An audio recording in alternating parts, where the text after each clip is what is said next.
Assalamualaikum warahmatullahi wabarakatuh. Perkenalkan, nama saya Sarah Amelia dengan NIM 2018-320-208. Pada kesempatan kali ini, saya akan mempresentasikan materi Sistem Pengendalian Manajemen Islami.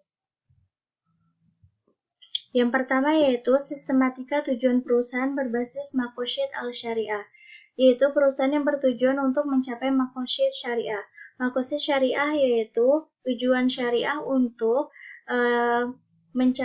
mewujudkan kemaslahatan bagi sesama manusia ataupun memberikan manfaat kepada manusia, baik dunia maupun akhirat.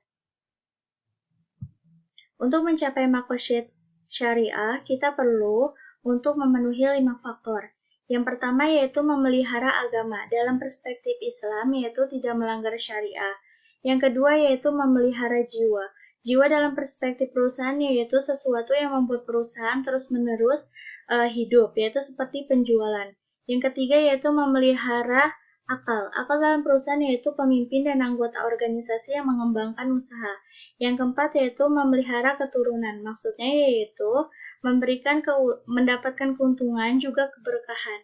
Yang selanjutnya yaitu memelihara harta, yaitu syariat atau tata cara permodalan, penggunaan harta, bagi hasil, dan sebagainya.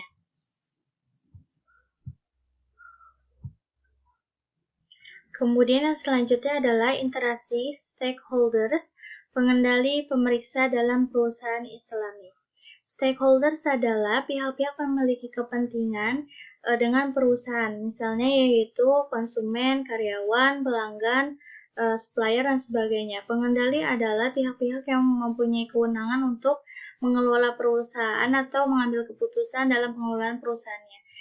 Misalnya yaitu seperti manajer dan sebagainya. Sedangkan pemeriksa adalah pihak-pihak yang mengawasi pengelolaan aktivitas perusahaan agar tidak terjadi penyimpangan dan merugikan pihak-pihak yang terkait. Kemudian interaksinya yaitu stakeholder dalam Islam merupakan stakeholders itu harus dilindungi hak dan kewajibannya. Stakeholders memiliki hak dan kewajiban yang sama. Pengendali boleh untuk meningkatkan kesejahteraan perusahaannya, tetapi dengan cara-cara yang tidak melanggar aturan dan merugikan bagi pihak-pihak yang lain. Sedangkan pemeriksa mengawasi jalannya pengelolaan aktivitas perusahaan agar tidak terjadi penyimpangan. Kemudian, interaksi dari stakeholders dan pengendalian juga dapat dilihat dari prinsip-prinsip tata kelola perusahaan. Misalnya seperti transparansi, yaitu pengendali harus memberikan informasi sejelas-jelasnya kepada stakeholder mengenai perusahaannya. Kemudian akuntabilitas, yaitu bagian-bagian dalam organisasi harus memiliki kewenangan atau harus memiliki hak dan kewajiban yang jelas. Tanggung jawab yaitu pengendali harus mengelola aktivitas perusahaannya sesuai dengan peraturan yang berlaku.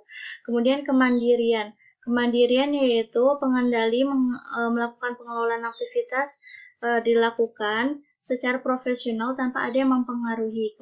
Kemudian kewajaran atau keadilan dan kesetaraan yaitu semua stakeholders atau pihak-pihak yang berkepentingan itu memiliki hak dan kewajiban yang sama dan tidak perlu tidak boleh membeda-bedakannya.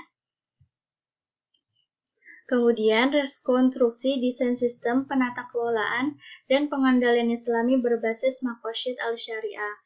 Yang pertama yaitu kita harus mengetahui apa yang diinginkan perusahaan. Misalnya ingin mencapai maqasid syariah. Kemudian pengendalian apa yang seharusnya digunakan dan pengendalian tersebut harus sesuai dengan syariah Islam. Terus kemudian pemilihan ketat atau tidaknya pengendalian.